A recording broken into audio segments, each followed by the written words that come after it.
భారత ప్రభుత్వం చాలా పకడ్బందీగా అటు దౌత్యపరంగా అన్ని దేశాలని సంప్రదిస్తూ అసలు ఏం జరిగింది అనే సమాచారం ఇస్తూ మరోవైపు పకడ్బందీగా ప్లాన్ చేసుకుని వరుస దాడులు నిర్వహిస్తున్న పరిస్థితి. దౌత్యపరంగా పాకిస్తాన్పై ఒత్తిడి తెస్తూనే సింధు నదీ జలాల ఒప్పందాన్ని రద్దు చేసుకుంది.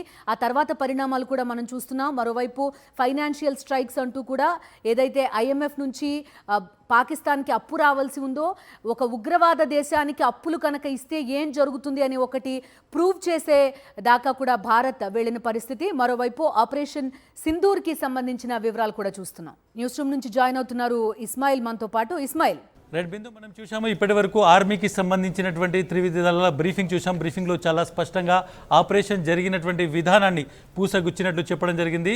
ఓవరాల్గా చూసుకుంటే మొత్తం 9 పాయింట్లలో ఈ మొత్తం ఏవైతే ఎయిర్ స్ట్రైక్స్ అనేటువంటివి జరిగాయి.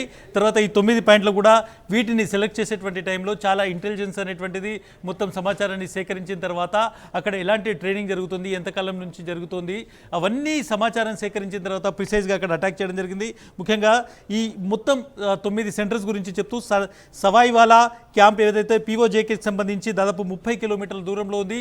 ఇక్కడ ముఖ్యంగా లష్కర్-e తోయిబాకి సంబంధించినటువంటి ఇండక్షన్ సెంటర్ ఉంది. గత 2-3 దశాబ్దాల నుంచి ఇక్కడ వాళ్ళు ఇండక్షన్ చేస్తున్నారు. ఒక విధంగా ట్రైనింగ్ ఎవరైతే ఉంటారో ఉగ్రవాదులు వాళ్ళని ట్రైన్ చేసి ఇక్కడ తీసుకొచ్చి వాళ్ళని ఇండక్ట్ చేసుకునేటువంటి సిచ్యువేషన్ ఉంది. దీంతోపాటు కోట్లీలోని గల్పూర్ క్యాంప్ LOC నుంచి ఇది దాదాపు 30 కిలోమీటర్ల దూరంలో ఉంది. దీనికి సంబంధించినటువంటి విజువల్స్, ఇమేజెస్, అదేవిధంగా అటాక్కి సంబంధించినటువంటి వీడియో కూడా ఈరోజు భారత ఆర్మీ రిలీజ్ చేయడం జరిగింది. ఇంకొకటి బర్నాలా క్యాంప్లోని భీంబర్లో ఉన్నటువంటి బర్నాలా క్యాంప్, ఇది LOC నుంచి 9 కిలోమీటర్ల దూరం ఉంది. అదేవిధంగా కోట్లీలోని అబ్బాస్ క్యాంప్, ఇది LOC నుంచి దాదాపు 13 కిలోమీటర్ల దూరం ఉంది. ఇక్కడ లష్కర్-e తోబాకి సంబంధించినటువంటి ఫిదాయిన్ అంటే ఆత్మాహుతికి సంబంధించినటువంటి ట్రైనింగ్ ఇక్కడ ఇస్తారు. దీంతో పాటు ఏదైతే 2611కి సంబంధించి ఎవరైతే హెడ్లీ ఉన్నారో అతను కూడా ఇక్కడ క్యాంపులోనే ట్రైన్ అయ్యారు అనేటువంటి సమాచారం ఉంది. చాలా ముఖ్యంగా 2611కి, పుల్వామాకి సంబంధించి, అదేవిధంగా చాలా దాడులకు సంబంధించి ఎవరైతే ఈ ప్లానింగ్ అంతా ఇక్కడ జరిగిందో దానికి సంబంధించినటువంటి ఒక ఖచ్చితమైనటువంటి సమాచారంతో ఈ మొత్తం అటాక్ జరిగిందని చూడొచ్చు. తర్వాత మెహ్మునా జాయా క్యాంప్ అనేటువంటిది సియాల్కోట్ ఇంటర్నేషనల్ బార్డర్ నుంచి దాదాపు 18 కిలోమీటర్ల దూరంలో ఉంది. దీన్ని కూడా ఈరోజు టార్గెట్ చేయడం జరిగింది. ఉదయం 1:05 నుంచి 1:30 వరకు ఈ ఆపరేషన్ మొత్తం కోఆర్డినేటెడ్గా జరిగింది. మొత్తం ఏకకాలంలో జరిగింది. 9 టార్గెట్స్ పైన కూడా 8 ప్రాంతాల్లో ఉన్నటువంటి 9 టార్గెట్స్ ఇవి. వీటిపై ఏకకాలంలో సైమల్టేనియస్గా అటాక్ జరిగాయి. ఒకదాని తర్వాత ఒకటి కాదు అనేటువంటి కంప్లీట్గా అటాక్ జరిగింది అనేటువంటిది అర్థమవుతుంది. బిందు, రైట్. ఇస్మాయిల్, ఒకసారి మనం బిగ్ స్క్రీన్ మీద చూస్తున్నాం త్రివిధ దళాలకి సంబంధించి ఈ ఆపరేషన్ ఏ విధంగా జరిగింది, ఎక్కడెక్కడ జరిగింది అనే అంశాలు ఎవరైతే అఫీషియల్గా ప్రెస్ మీట్లో అనౌన్స్ చేశారో ఆ దృశ్యాలు కూడా ప్రస్తుతం మనం చూస్తున్నాం. అంతకు ముందు ఏం జరిగింది అనేది, ఇది మనం పార్లమెంట్ అటాక్ ఇవి కాదు నేను డిస్ప్లే ఇప్పుడు ప్రస్తుతం పాకిస్తాన్పై జరిగిన దాడి జరగడానికి ముందు ఉగ్రవాద శిబిరం ఏ విధంగా ఉంది అనేది త్రివిధ దళాలు కాసేపటి క్రితం ఏదైతే ప్రెస్ మీట్ నిర్వహించారో అక్కడ చూపించిన దృశ్యం. భీంబర్ కరెక్ట్గా మనకి చూడొచ్చు ఏ విధంగా బాంబింగ్ జరిగింది అనే దృశ్యాలు కూడా. భీంబర్ అనే ఉగ్రవాద శిబిరం పైన కోట్లీ ప్రాంతం ప్రస్తుతం మనం చూస్తున్నాం. ఒక కోట్లీ ప్రాంతంలో కరెక్ట్గా టార్గెట్ ఏ విధంగా ఫిక్స్ చేసుకుంటున్నారు అనేది కూడా మనకి చాలా క్లియర్గా కనిపిస్తున్న పరిస్థితి.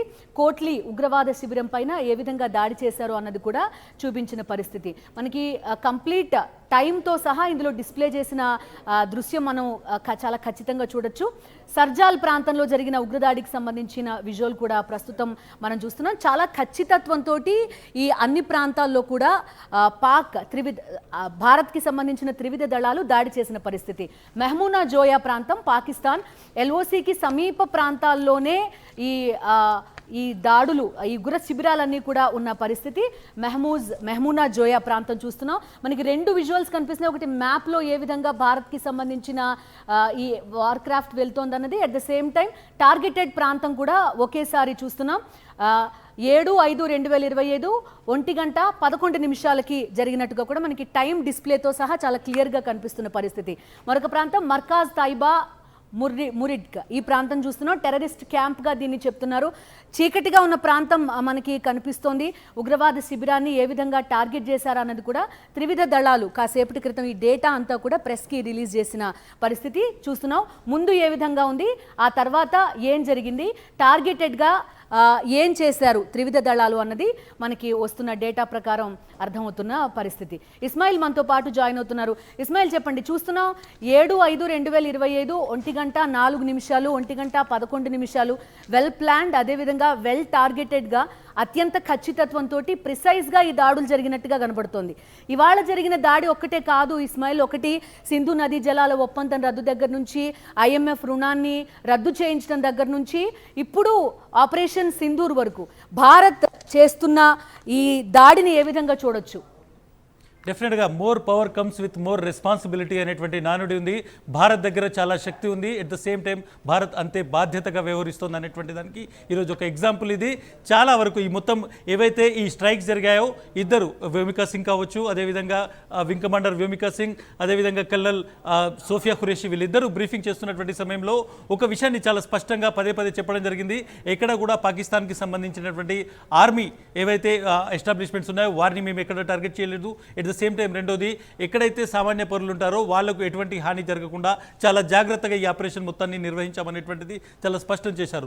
చాలా ప్రిసైజ్గా ఏవైతే పాకిస్తాన్కు సంబంధించినటువంటి భూభాగంలో, పాకిస్తాన్ ఆక్రమిత కాశ్మీర్లో ఉన్నటువంటి ఉగ్రవాద శిబిరాలు ఉన్నాయో, గత దశాబ్దాల నుంచి ఎక్కడైతే ఇండక్షన్ జరుగుతుందో, ఎక్కడైతే ఉగ్రవాదులను లష్కర్ ఎ తోబియాలోకి, జైషే మహమ్మద్లోకి, ఇప్పుడు ఏదైతే TRF లాంటి సంస్థ ఏదైతే ఉందో ఇటువంటి సంస్థల్లోకి వాళ్ళు పంపుతున్నారో, ఎక్కడైతే ఆయుధాల ట్రైనింగ్ జరుగుతుందో, ఎక్కడైతే ఆత్మాహుతి దళాలను వాళ్ళు తయారు చేస్తున్నారో, ఎక్కడైతే బాంబులు ఎలా తయారు చేయాలి, బాంబులు ఎలా పేల్చాలో ట్రైనింగ్ జరుగుతుందో, ఎక్కడైతే ఫారెస్టుల్లో ట్రైనింగ్ ఇస్తున్నారో, ఎక్కడైతే 26/11కి సంబంధించి ముంబై లాంటి దాడులకు సంబంధించినటువంటి పూర్తి ప్లానింగ్ జరిగిందో, అటువంటి ఏవైతే మొత్తం ట్రైనింగ్ సెంటర్లు, ఇండక్షన్ సెంటర్లు, అదేవిధంగా అక్కడ ఉన్నటువంటి ఉగ్రవాద శిబిరాల మీద జరిగినటువంటి ఒక ప్రిసైజ్డ్ ఒక లక్ష్యాన్ని ఆధారితం చేసుకున్నటువంటి జరిగినటువంటి దాడి. దాన్ని వీడియోగ్రఫీ కూడా చేయడం జరిగింది.